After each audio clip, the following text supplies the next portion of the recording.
আশা করছি আপনারা সবাই ভালো আছেন। আজকে রান্নাঘরে আমার মেনু ওটসের খিচুড়ি। এটি একটি খুবই স্বাস্থ্যকর খাবার।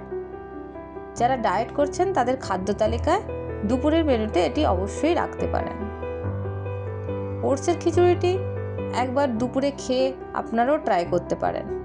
আশা করছি যারা ডায়েট করছেন, যাদের হেভি ওয়েট, তারা ওয়েট লস করতে চাইছেন, তারা তাদের মেনুতে এই ওটসের খিচুড়িটি অবশ্যই রাখতে পারেন। ওটসের খিচুড়ি তৈরি করতে আমি প্রথমে নিয়েছি গাজর, বিনস, ক্যাপসিকাম, কুমড়ো। এছাড়া আপনার হাতের কাছে যদি আর কোনো পছন্দের সবজি থাকে সেগুলি অবশ্যই নিতে পারেন। এবারে এই সমস্ত সবজিগুলিকে ছোট ছোট ডুমো ডুমো করে কেটে ধুয়ে নিতে হবে। তারপর এই খিচুড়িটি বানাতে লাগবে ডাল, ওটস, এছাড়াও সবজির মধ্যে আমার কাছে ছিল মটরশুঁটি, আমি সেটাও অ্যাড করেছি। প্রথমে প্রেসার কুকারে ডাল ও ওটস দিয়ে একটু ভাজা ভাজা করে নেবেন।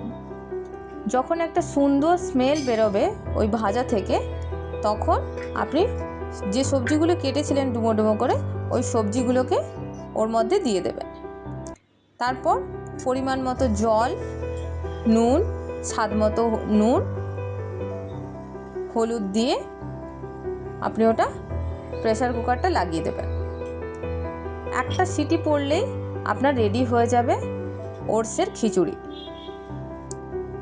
গরম গরম এটি খেয়ে দেখবেন, অবশ্যই ভালো লাগবে। এছাড়াও কেউ যদি চান এতে অল্প পরিমাণ বাটারও অ্যাড করতে পারেন, ধনে পাতাও অ্যাড করতে পারেন, তাহলে স্বাদটা আরেকটু অন্যরকম হবে। কিন্তু যারা ডায়েট করছেন তাদের ক্ষেত্রে যারা ডায়েট করছেন তাদের ক্ষেত্রে বাটারটা ইউজ না করাই ভালো।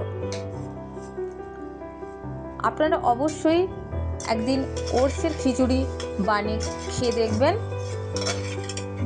আপনাদের ভালো তো লাগবেই, উল্টে আপনাদের অনেকক্ষণ এই খিচুড়িটি পেট ভর্তি রাখে, খিদে কম পাবে।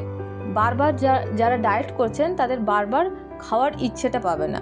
তাহলে কেমন লাগলো আমার এই আজকের রেসিপি ওটসের খিচুড়ি, অবশ্যই কমেন্ট করে জানাবেন। ভালো লাগলে অবশ্যই একটা লাইক করবেন।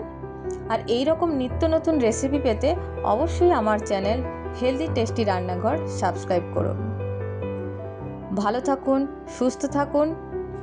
খুব তাড়াতাড়ি দেখা হবে আরও এক নতুন রেসিপি নিয়ে।